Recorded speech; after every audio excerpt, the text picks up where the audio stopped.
قرآن بیان کر رہا ہے کہ 4 شرطیں ہیں نجات کی، اور آپ کے دل میں یہ بات بٹھا دی گئی ہے کہ صرف کلمہ گو ہونا نجات کے لیے کافی ہے، صرف ایمان سے نجات ہو جائے گی۔ یہ بات جو ہے ذہن میں رکھیے، ایک نجات وہ ہے جو ہزار برس تک جہنم میں کوئلہ بننے کے بعد نجات ہو، میں اس نجات کی بات نہیں کر رہا۔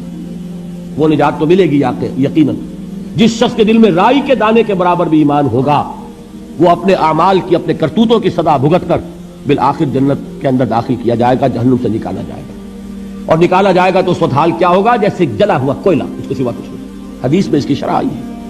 لیکن یہ نجات نہیں، نجات وہ کہ جو اللہ تعالیٰ میدان حشر ہی میں ہماری مغفرت کا اعلان فرمائے، اللہ تعالیٰ اول وہلے میں ہمیں جنت میں داخل فرمائے، اس نجات کی بات کر رہا ہوں۔ وہ نجات جان لیجئے محض کلمہ گو ہونے کی بدولت نہیں ملے گی۔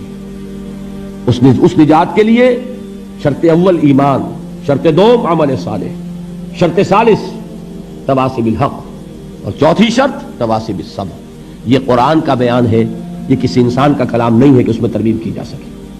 4 شرطیں پوری ہوں گی تو نجات ہوگی، اور اگر ان میں سے کوئی ایک، میں اس کی ایک سادہ سی مثال بھی دیا کرتا ہوں، بہت سمپل، سادہ مثالوں سے بات واضح ہو جایا کرتی ہے۔ آپ کسی حکیم کے پاس گئے، اس نے آپ کی نبض دیکھی، نسخہ لکھ دیا، 4 دوائیں لکھ دی، یہ اتنے ماشے اور یہ اتنے تولے، یہ فلاں، یہ اتنی، بھائی 4 دوائیں ہیں، استعمال کرو۔ اب آپ نے آیا ایک اس میں سے نکال دی، 3 رکھ لی، یا 2 نکال دی، 2 استعمال کر لی، تو یہ نسخہ کس کا کہلائے گا؟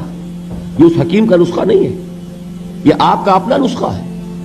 ہو سکتا ہے یہ نسخہ شفا نہ رہے، نسخہ ہلاکت بن جائے، اس لیے کہ آپ کو معلوم ہے، ہر شخص جو نسخہ لکھتا ہے وہ جانتا ہے۔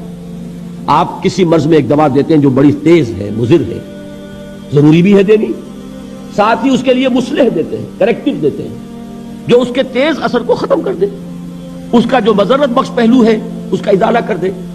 اب فرض کیجئے آپ نے وہ تیز دوا تو خوب استعمال کی، اور اس کا جو وہ کریکٹو تھا، اس کا جو مصحح تھا، اس کو آپ نے ساقط کر دیا، تو وہ نسخہ شفا ہوگا کہ نسخہ ہلاکت؟